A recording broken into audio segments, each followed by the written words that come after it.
to the Adventuring Party for the 2nd of January 2022. This week, your goal: listen to the entire podcast. Your reward: learning how to use explicit goals and rewards in RPGs. The Adventuring Party, talking about gaming the Irish way.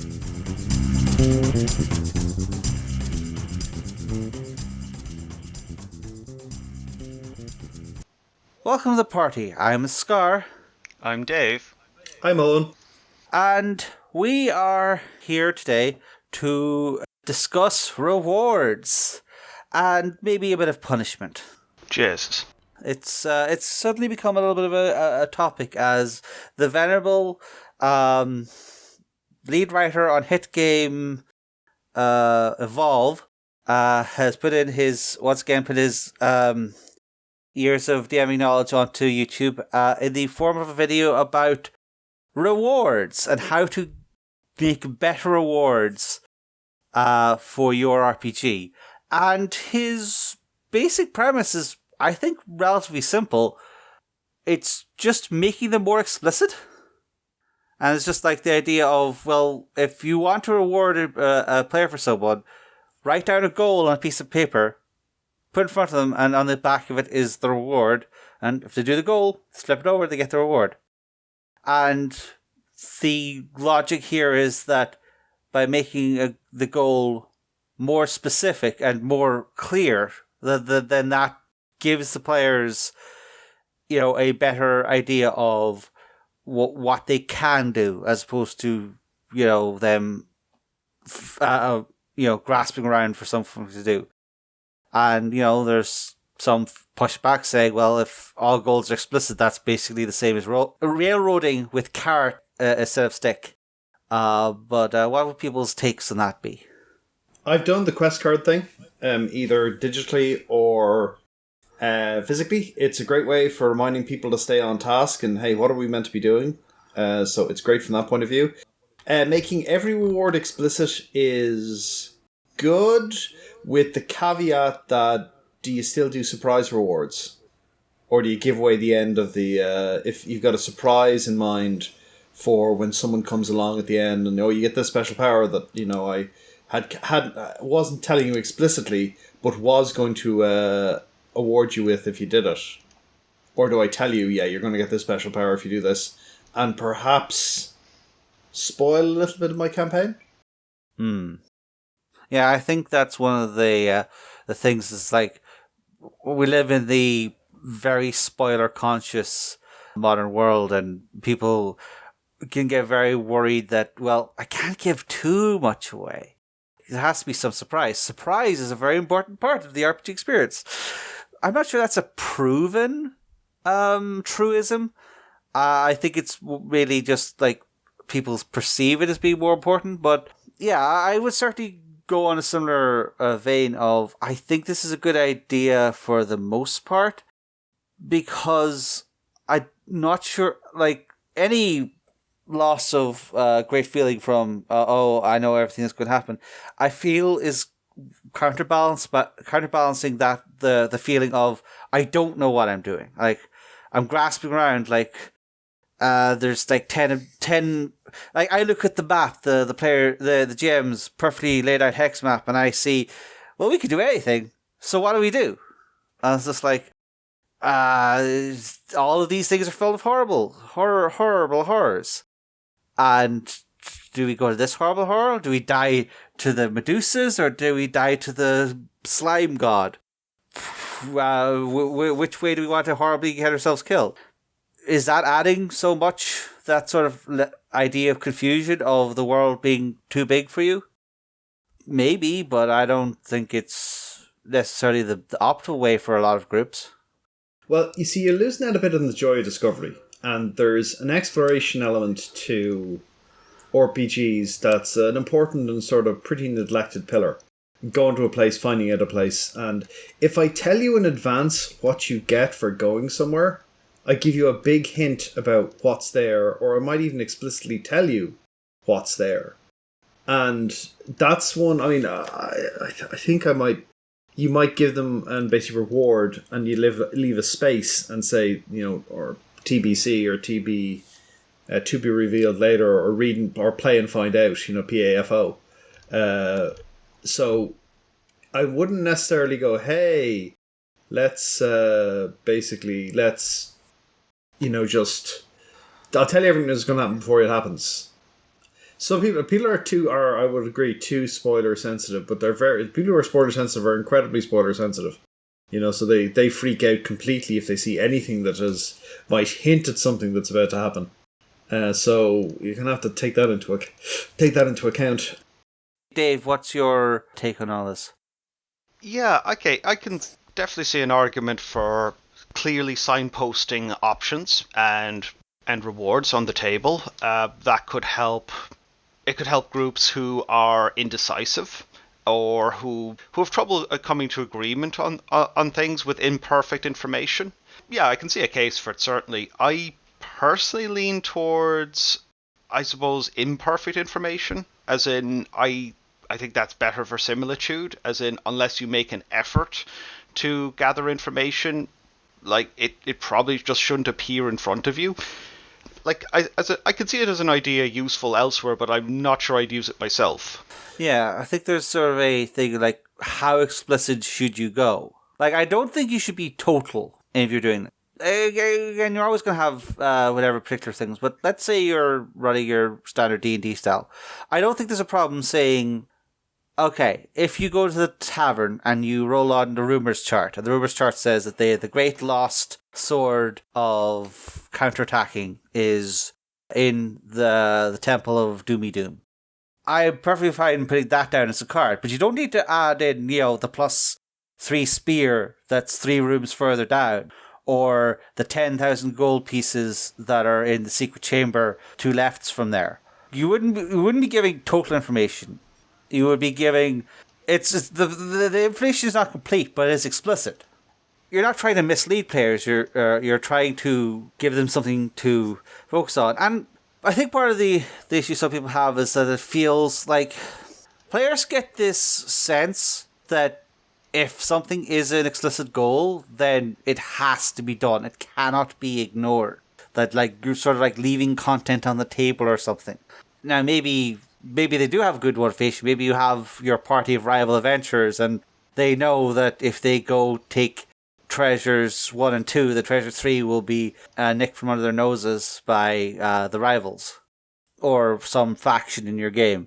So, that might be a fair assessment, but you shouldn't really be putting these sort of goals as mandatory. They should be brought out so that people have a better idea of where they stand as regards the mechanics and world effect of doing certain things. Yeah, I do agree that if you're going to go with a model like that, you need to stick with it. Unless you've a group will be okay with a twist, as in, say for example, you've a setup that is pretty explicit, but certain consequences are completely hidden. Apparently everything's on the table. That could be interesting, but could also be seen as tricking players.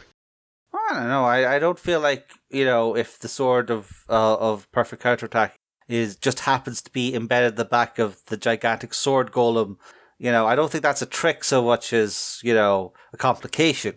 But if you're saying is the sword of perfect counterattacking cursed? Perhaps, maybe would you say that's a problem? Bait and switching players is a great way to get them to never trust you again. Yeah, there's that.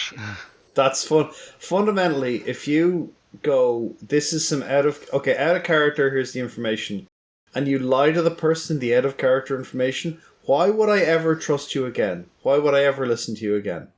Trust once broken, don't come back. That's what it comes. If you lie to players about out of character information, you're hiding to nothing. You're creating problems for yourself. You can, if someone goes, do I find a trap, right? And they roll their skill. You do not say there are no traps. You say you find no traps. And it seems like a semantic difference, but it's a very important semantic difference because you're illustrating the fact that your character may or may not have succeeded at that roll. I'm not telling you. You made a roll, you found no traps. Not that there are no traps. That's because that's a lie, but you find no traps. And The difference between telling somebody they're bad or what they just did was bad, right? If you tell someone they're bad, you're attacking the person. If you tell them what they did was bad, you're attacking the behavior. And people can acknowledge the particular piece of behavior was bad and they can change. If you tell them that they're bad, they're immediately on the defensive. You have to be very careful with your linguistic approach on some things that people are sensitive about, and lying to people is a great way to really upset them. I agree. About the only way I could see it maybe working is if it was understood that this is going to be an adversarial game. And I'm going to assume some people enjoy that sort of game as players. Again, not my cup of tea. I mean, I don't know if you can have an explicitly adversarial game without really robust rules. The GM has infinite might. With that, even the greatest dullard would eventually prove victorious. Like, you know, I can just keep throwing ballers at you until you run out of hit points. If I that's what I really want to do. I can just keep sending Skaven until you're dead. You know, if you choose a particular course of action. Like, you could have a game where the GM is going to go, I'm going to deliberately make your lives hard so your triumph means more, and you could set that up in session 0. And there are people that run games like that. You can look at John Wick's career and a lot of John Wick's writing, and you'll see how he sets up his games to deliberately make his players' lives miserable, and the tricks he uses to do that. But if you play the John Wick game at this stage, you know that that's what he does. So, you know, you kind of like, okay, that's what the guy does. And it's dangerous stuff to read as a GM, because some of it seems like a good idea, and then when you go to implement it, you realize, oh god, this is really just unpleasant if I haven't told the player I'm going to do this, you know? Like, he kept the player in jail for 3 or 4 sessions. Like, the character was in jail, and occasionally he would just click over to him and say, what are you doing? He says, like, you know, I'm sitting in jail. Like, you know, what do you think I'm doing, you know? And they just keep, like, you could do stuff like that, but that's the session 0 thing. You've got to set up, okay, I'm going to have not explicitly, I'm not going to go, I'm going to beat you guys, because it's like a toddler beating somebody, you know, and like, you're going to win. If you're the GM, you decide you're going to win, you're going to win. Unless you have very particular limits about what you can and can't do.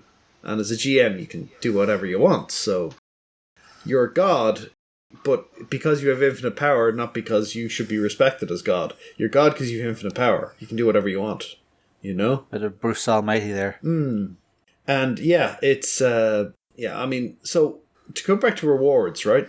I think the best way to do it is you're going to do reward cards is if you go to a particular place and talk to someone and they tell you about what the reward is, that triggers the card. Here is the option.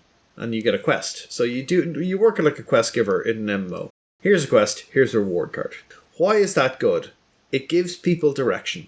Some people are perfectly happy futzing about playing improv in their RPGs.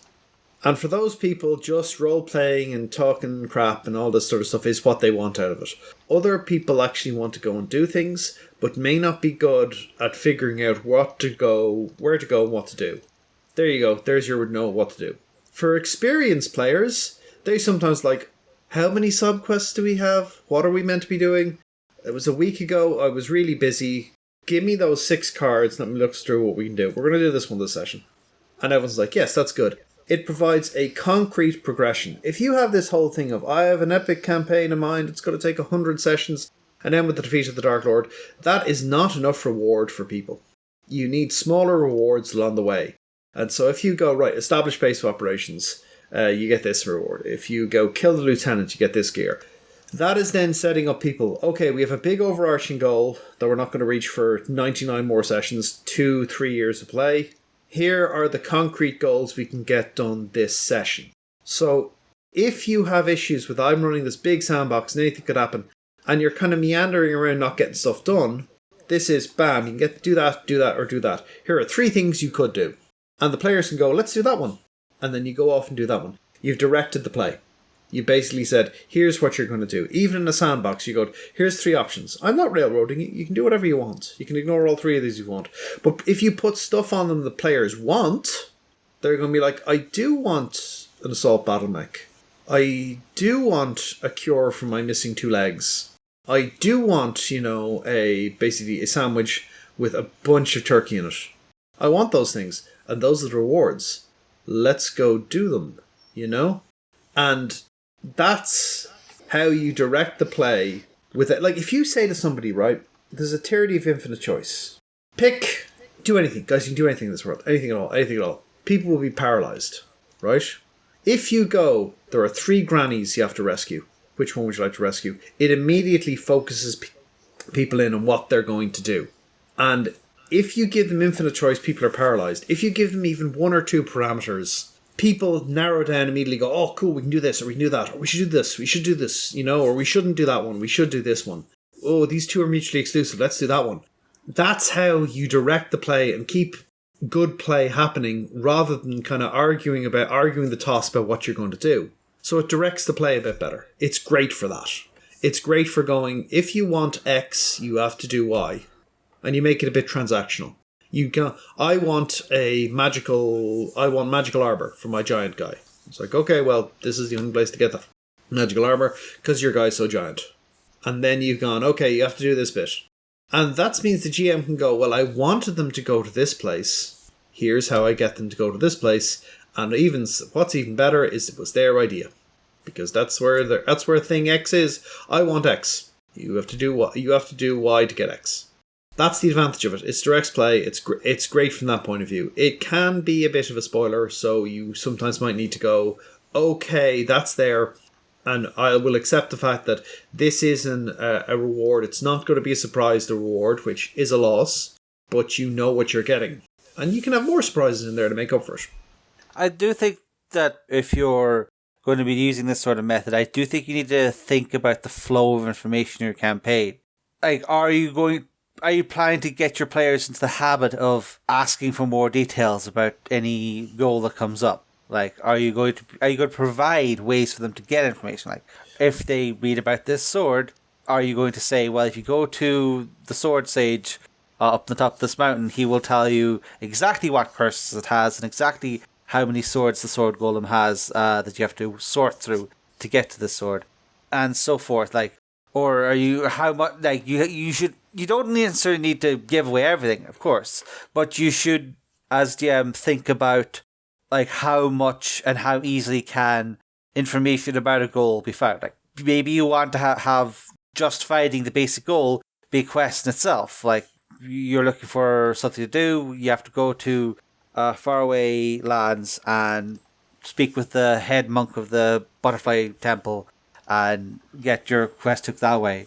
Or maybe you're handing out these cards left and right, but you also have a reference on your notes saying, well, this NPC knows about that quest took, this NPC knows about that quest took, and if they go to them and butter them up, they will get additional context for all these things. And in a situation like that it's easier to be maybe vaguer with some goals or more explicit with others. And it may be easier to put in complications or the odd misdirection because, the players had this chance to discover the context. And of course, some goals might be to learn about other goals. Maybe depending on how you want to, be about the system. You got to watch out for overload, though. Don't give too many. Too many is also paralyzing because there's too much choice. You probably want in and around, we'll say 5 to 10 active quests to start with at a time, and then retire some after a while when it's not relevant anymore. Yeah, I would say like maybe 3 or 4 party quests, and then maybe a personal quest for maybe half the players. Like it depends. Like maybe everyone has a personal quest, but a lot of groups, you'll only have a few players who really want. Oh, I have my special motivation that I want to have as the occasional focus. Should you put a little hourglass symbol in the ones that are time limited, or should they all be time limited? Should you warn somebody of this one's only going to be around for a while? I mean, if you're advertising the quests that explicitly, yeah, I'd say to put the timer there. Some quests logically wouldn't be time limited, if only because they're obscure. Like, say there's a dungeon at the top of this mountain which nobody has accessed in 1,000 years, and you've the only map to. So that's probably not going to expire anytime soon, like within the player characters' lifetimes. Like if you put on you had a one where you went, okay, so this one is hourglass 2 to 6 days. That's how long you have to do it. Why 2 to 6? It's like, well, you don't know exactly when they're going to sell the person to slavery. So if you want to rescue them, get there in 2 days and they'll definitely still be there. Get there in 4 or 5 days. Well, I'm going to roll this D4 and we'll see how long it took. So you can put some uncertainty there as well, because you don't want too much certainty. You want a little bit, but you also don't want to say this is time limited. The time limit is 3 months. It's like give them an indication of when they should do it, and they'll make other choices. And you can also kind of direct them a little bit that way by putting a heavily time limited one. They're going to definitely do that one next, so you can prep that one next, which is always nice. And it allows you to maybe tie it in with consequences of actions. Like you might say have this quest will expire in 6 sessions. But then in one session they piss off the faction involved in that quest. It was like, right, well that's 2 sessions extra gone off this time limit. Better hurry up and figure out that one. It allows you to tie in player or party goals in with what's going and moving in the world. It's sort of gamifiable that way. It's just like the world is very directly connected to what the players want to do. So, well, that's immersion, isn't it? They have to pay attention to who they're going to piss off if they go here or do this, because it might affect their quests. Yeah. I mean, it's definitely something to be kind of aware of. Now, the other problem is players might focus on just the information on the quests, and they might ignore some other stuff. So you might need to give them a reminder or addendums to a quest, or give me that card back. Let me just put a different bit of information on it. Some things have changed here. So just to be aware, you might need to do something like that. Yeah, you should. Shouldn't. Maybe you should write these in pencil rather than pen, because things happen. Things happen with the things, or you have a lot of index cards. I suspect Gary Gygax had stole an awful lot of stationery from his work as an insurance company, so he had index cards for days. I bought a bunch of the Transformers TCG on Grand. The boosters, because of one of the cards is oversized, came in two card dividers in each one. So I've got a giant stack of them left in the house. Reduce, reuse, recycle. Yeah. But yeah, like I said, these sort of things is going to depend on your setup. We talk about index cards, but that's a very, in-person gaming sort of thing. If you're playing online, as you probably should be in this day and age, then you probably want to have some way of reminding players. Like, you might want to have a list in your Discord, or if you're one of those people who has a campaign wiki, which is a legitimate way of organizing campaign information, you might want to have a list of goals there and additional information, and of course have the players be able to edit it so they can add their own notes or some kind of Excel sheet. The answer may be on your character sheet. Maybe there that section on notes that they add to character sheets could finally see some proper use. I've never had the time to do a wiki. Can't ever see me having that much free time to go, let's do a wiki of everything that's happened in the game. I think I tried it once when I was in Limerick. Yeah, the Limerick Gaming Club. You remember this, Dave? The Limerick Gaming Club had a gaming wiki for a hot minute. Yeah, it couldn't be kept updated. Too much going on, and people, have college and the actual games to play. So, yeah. I don't remember staying updated for very long at all. But if you have the time, if you have that subscription to World Anvil or something, then more power to you. I think I would probably be finding pinning messages in my Discord is where I add a lot of these sort of notes, so that it's never too far from hand. So it's just someone thinks to check it. But the main problem is keeping it visible. Like if you're using Roll20, does Roll20 have a thing where on startup it'll open a certain document for the players so they can see current goals or whatever? I don't know about automatically opening because I haven't done the GM side of Roll20, but I know you can have documents in the sidebar, and one game I'm in does actually have party objectives marked in, so we can all access that and cross off stuff as we work on it. Yeah, some of those are player generated objectives. Actually, that's a sort of an interesting point. Is this like, assuming you're not a GM at the moment, would it be worth a player organizing something like this from their perspective? It's like just writing down so that the rest of the party and the GM can see, well, this is our goals and this is what we expect to get for them. Just to have like a list, like is that a good use of player time to just like write out, well, we could do this, we could do this, we could do this, and it's a perfectly reasonable use of player time, and it's a reminder. And there are games that set goals. Soulbound's XP system is you set a short-term goal for yourself, and you get an XP when you complete that goal, and that's the only way you get XP. Like you go, that's it. It's like, oh, do you give XP for adventures? No, you get XP for completing your goals. So you set a goal, complete it, and that's how you get XP. So you as a GM have to sometimes give feedback on that. Like, okay, I want an XP when I kill the Dark Lord. Boo-Boo-Ra. It's like, Boo-Boo-Ra's death is penciled in for session 76 of this campaign, so could maybe go with something a little more achievable in the medium term. How about get your horse out of lockup for being drunk and disorderly? And you're like, okay, well, yeah, I'll do that. That sounds like what I was going to do anyway, so yeah, let's put it in as that. So they break it up into short-term and long-term goals. Okay, that's the little guidance on that. And the advice a GM should give is that a short-term goal should generally be achievable in 1 to 2 sessions. So you might tell the players, yeah, that's not going to get done in 2 sessions. You might consider doing something different. And sometimes players forget. And that's on them, though. They should be recording that on their character sheet. And they should be recording it near the front of their character sheet, because that's what they should be reminding themselves about all during the session. Am I progressing to getting Flopsy, the piebald pony, out of the lockup, proving he's innocent, or rather that he was totally guilty, but it was somebody else's fault? Just a purely practical point of view, I like the idea of what you're getting at with the information being, really really early when you get your character sheet. But from experience, rewriting physical character sheets anyway, gets messy quickly. It's an opportunity for a brand new character sheet. That's the opportunity. If you have a printer and one of those ink subscriptions or whatever, go ahead, kill some trees. It'll improve your game.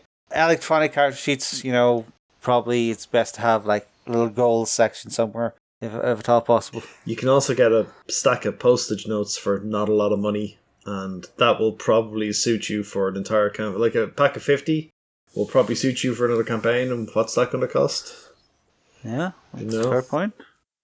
And then you get the thing of just crumpling up and going when you get the XP up. There we go.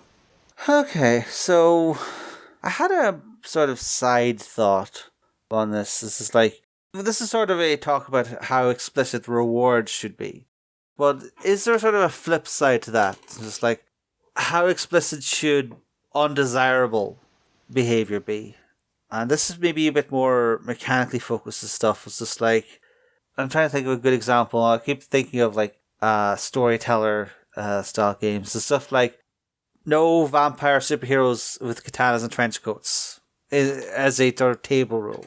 You mean like punishments, or you can't, if you do this, you pay this penalty? Yeah. Most of that should be thrashed out in session 0, ultimately. I agree. If you have someone has an odious personal habit and you've got to deal with it in game, like maybe they eat fish at the table all the time, or they do something else that's just like driving everyone nuts. Like every combat is a series of knock-knock jokes. And maybe, you know, to discourage that. That's probably a private conversation. If the player keeps team killing, for example, or the rogue keeps stealing everybody's loot, again, this is probably better handled with the difficult adult conversation rather than passively aggressively stapling on some game mechanics. If you want to do something like using channeling the one power as a man is dangerous because of the setting, you take these penalties, that's probably already baked into the rules. Or maybe you're going to bake it into the rules. Maybe I want magic to be used less and make it more dangerous. Yeah, you can do that. But again, that's probably a session 0 thing where you go, these are the following modifications I'm making in the house rule. If you notice some habit in play, is the player doing something or is the character doing something? And if the character is doing something, are they doing something because the player is being a jerk? Or, well, you keep selling other players into slavery and riding off cackling. That's what my character would do. No, you're being a jerk. Please stop it, you know? Yeah, they created the character. Yeah, that's an out of character discussion. If someone's being really disruptive, you know? I guess I'm sort of more thinking about this in terms of sort of mechanical senses of like unsignposted bad behaviors that the game might encourage. Again, my examples for stuff like Storyteller are exalted paranoia combat, where, you know, instead of having fun, exciting combats, a player constructs like a perfect combo and they can never be touched and they just smack people and, you know, super dodge away from everything. That's a metagame problem. So what you have here is there is a more powerful set of builds and the players have engaged with them. Okay? You as a GM are either going to have to live with the fact that combat's borked or go and look for some house rules or changes to arrest the spread of that. And trying to police that, like, that's a game mechanics problem. And trying to police that in game by asking your players, please don't do that, and I'll give you stuff if you don't do that. Yeah, you can do that. But the more effective one is to try and figure out the root cause of the problem and address it, or just ignore it. Like, if someone breaks combat, somebody breaks combat, you're going to have to do something. Or just not have combat anymore. Which is a bit of an annoyance for everybody, because one player broke it, you got to stop doing it. So what you need to do then is maybe go, okay, we need to take that away, it's too good. And that's adult conversation time. And most players are okay with that if it's like, yeah, this is legitimately too good. Can we nerf this a little bit and still have most of its functionality? That's what you do. Trying to police their behaviour with rewards, you're better off having the honest conversation. Like, this is too strong. The only way for me to design around this is to escalate the bad guys in a way that's going to mulch everybody else and you'll still be fine. So we need to find a solution here and have an adult conversation with, like, you can try and go, okay, if you don't use your sword, I'll give you more XP. Or you don't, like, yeah, you could try and do that, but it's easier to have the conversation. I suppose something just kind of clicked with me when Owen was talking there, that the negative rewards are almost in danger of rewarding bad behaviour, in that, well, I either get my broken build or I get some goodies for not using it. Either way, I win. Like, there's that danger of that situation arising. You're penalising someone for trying, for engaging with the content and getting good at the game. Don't do that. That's horrible. Because imagine if you spent 2 or 3 days reading forums and figuring out how stuff interacted and figuring out how to spend your XP, and then the first thing that happens after you obliterate 2 combats is your GM goes, I'm now going to start giving XP to everybody else because you're bold. Or I'm going to not give you rewards if you keep doing this. That's really crappy. Have a discussion with the player, goes, yeah, you played really well there, you found the right build, but it's broken the game, so we need to do something about it. That's an adult conversation that respects your player's time. Respect the effort that they put into getting good at it. It's disrespectful to the player's effort to try and find a way to passively, aggressively bully them out of doing what they were doing.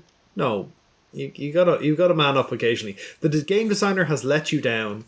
You're gonna have to fix it, and it needs to be fix in partnership with your player. Discuss the problem with them, because they figured out a great build. They probably know a decent amount about the system and will probably admit, yeah, this is way too good. Yeah, I guess my grand vision here, I guess, really just boils down to maybe when you have your session 0 or you have your difficult adult conversations, you just write them down so that, you know, you have a record of what has been agreed and what is, you know, been said to be acceptable. If you say, well, yeah, you get XP for gold, but that's in the spirit of exploring, you don't get XP for mugging peasants, just write that down on your list of agreements or something, and, you know, make it explicit so that people remember, you know, the mechanics might imply one thing, but the spirit of the game is on this page. This is what we're trying to achieve here. and be explicit, have it written down, that could just be a useful tool. Okay, any more thoughts? Yeah, I mean, like Owen says, having adult conversations is, as usual, the way to go. Especially like early, and the earlier the better. Not like leaving problems to fester, like where somebody's getting disgruntled over perceived broken builds or improper behavior, or or being reward, or back to explicit quest goals where somebody's getting a personal quest that's a bit too good, like by other players' reckoning, like that's giving too much a reward. No, it's fair. It's just be explicit, I guess. This is the main thing. It's just and don't be afraid to, let's say, write it down in pencil, not in pen. Because games are dynamic, living things that take a long time. Things are going to change as you go through. Maybe something that was utterly broken at level 2 is actually perfectly fine at level 7, and you just let the player go back in and fix their build again. It's this is the thing to make things explicit, but it's not to make things, set in stone. This sort of thing is just, it's about flow of information, and information is a living thing, or something. Some kind of a Silicon Valley analogy there that I'm missing, but things should develop over time as a general rule. I mean, if you're playing the exact same game at the start as at the end, then, well, I mean, how much impact has the party had? Yeah, that's a fair point. Okay, I think we've written down and made explicit through the medium of podcasting all of our thoughts about write down your goals and offering them to your players.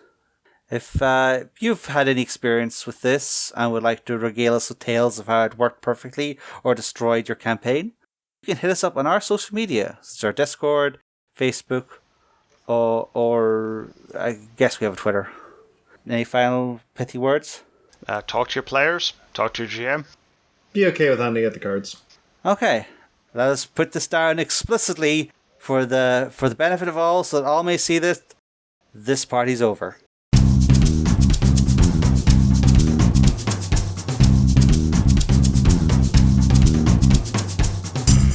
Thanks for listening to The Adventuring Party. You can find show notes and links to things we've mentioned at www.theadventuringparty.net and on our Facebook page. You can leave comments there, or talk to our Twitter account at AdventurePTY, or you can record a voice message at www.speakpipe.com/theadventuringparty. We can also be contacted directly by email at party@theadventuringparty.net. If you'd like to be in touch with the party all the time, come join our Discord server, link in the show notes. The Adventuring Party is released under Creative Commons Attribution Non-Commercial Share Alike version 3 license.